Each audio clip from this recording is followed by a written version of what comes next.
Hi, I'm Rachel, and this is my May 2020 book haul.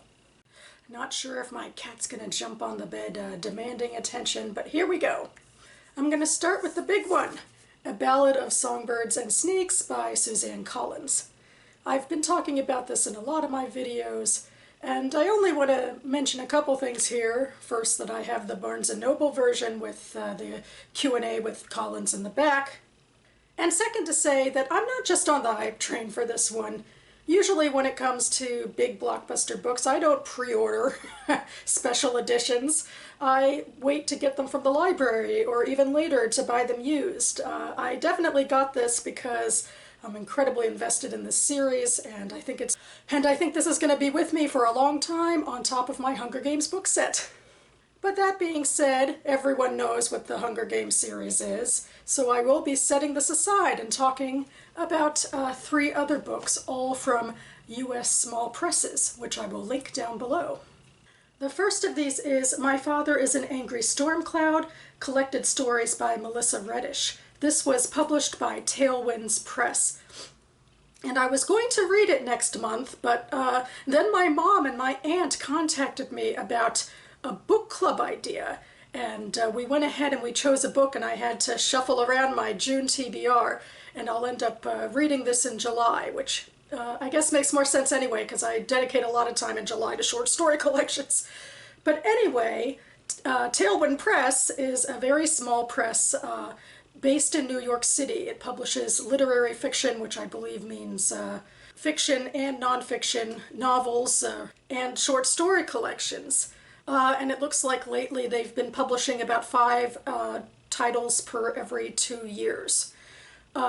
This was one of the first, and Melissa Reddish and I went to college together back in the day, so once she published this, I knew I had to give it a chance, even if I waited for it to migrate all the way up to my Goodreads TBR before buying it. But here's what's on the flap.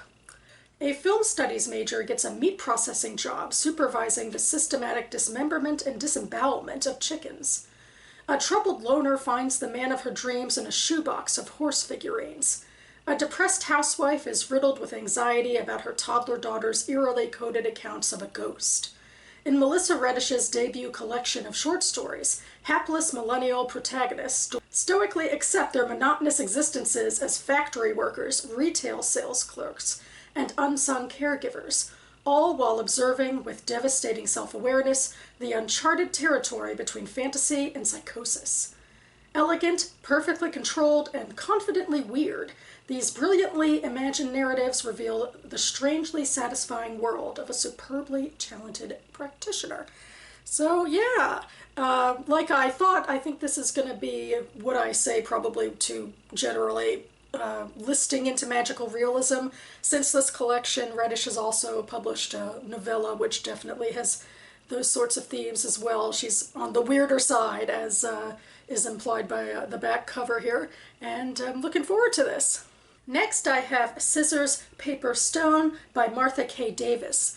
This book comes from Red Hen Press, which in terms of small presses I think is significantly larger. At least it seems to bill itself as one of the bigger independent presses in the Los Angeles area. They certainly seem to have a fair few contests per year, including one for literary fiction novellas, though sadly their cutoff is about 3,000 words less than my literary fiction novella. Whoa. Still, I wanted to give them a try, so I went through their catalog, and this book seemed interesting to me. I will read from the back. What is considered a family, and who gets to define it?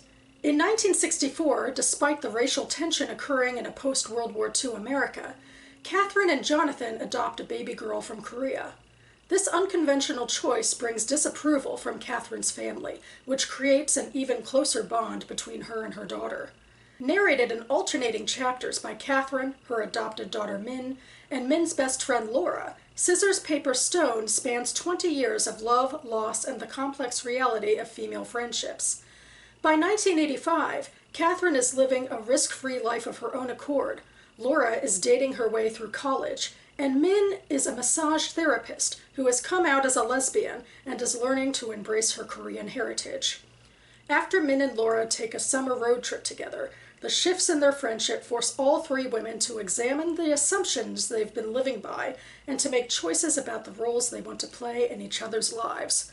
So yeah, there's a lot of Rachel buzzwords in here. Certainly some of it on its surface reminds me of reading Little Fires Everywhere and earlier this year before the Hulu adaptation, because it's about interracial adoption with an Asian focus.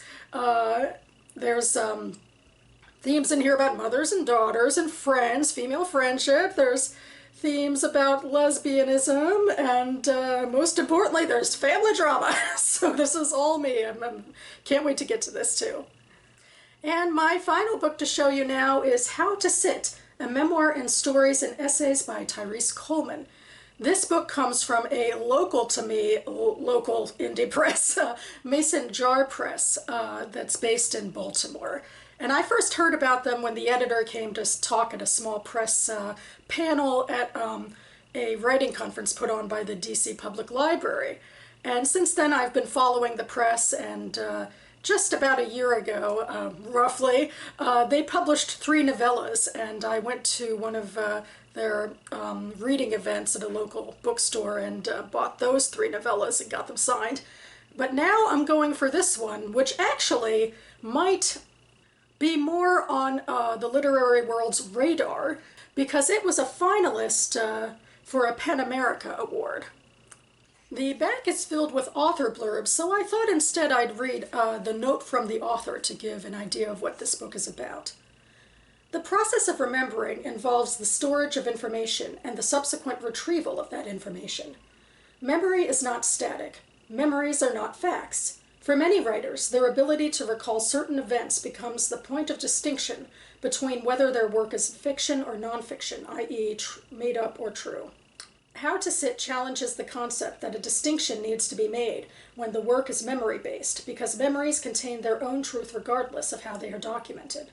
This collection, a memoir when viewed in its entirety, plays with the line between fiction and nonfiction as it explores adolescence, identity, grief, and the transition between girlhood and womanhood for a young Black woman seeking to ground herself when all she wants is to pretend her world is fantasy. This collection of nonfiction and not quite nonfiction is intended to make you wonder what is and what isn't true, and whether or not that matters.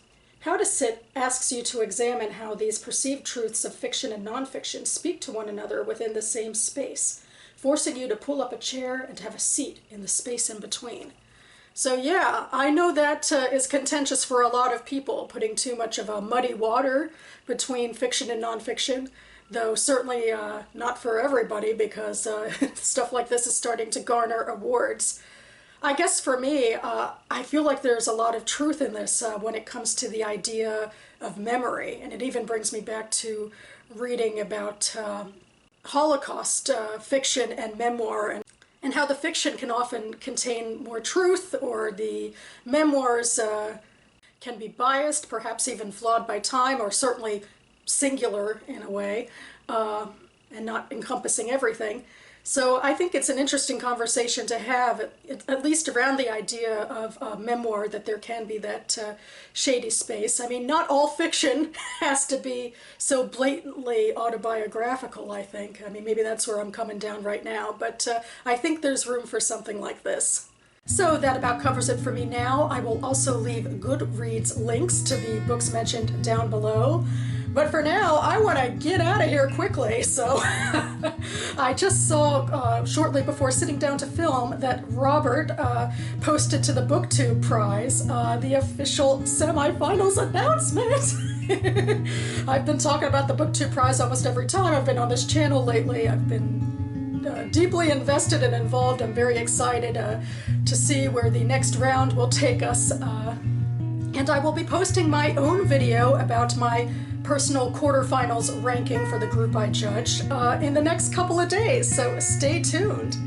In the meantime, happy almost June, everyone. Thanks so much for watching, and I'll see you next time.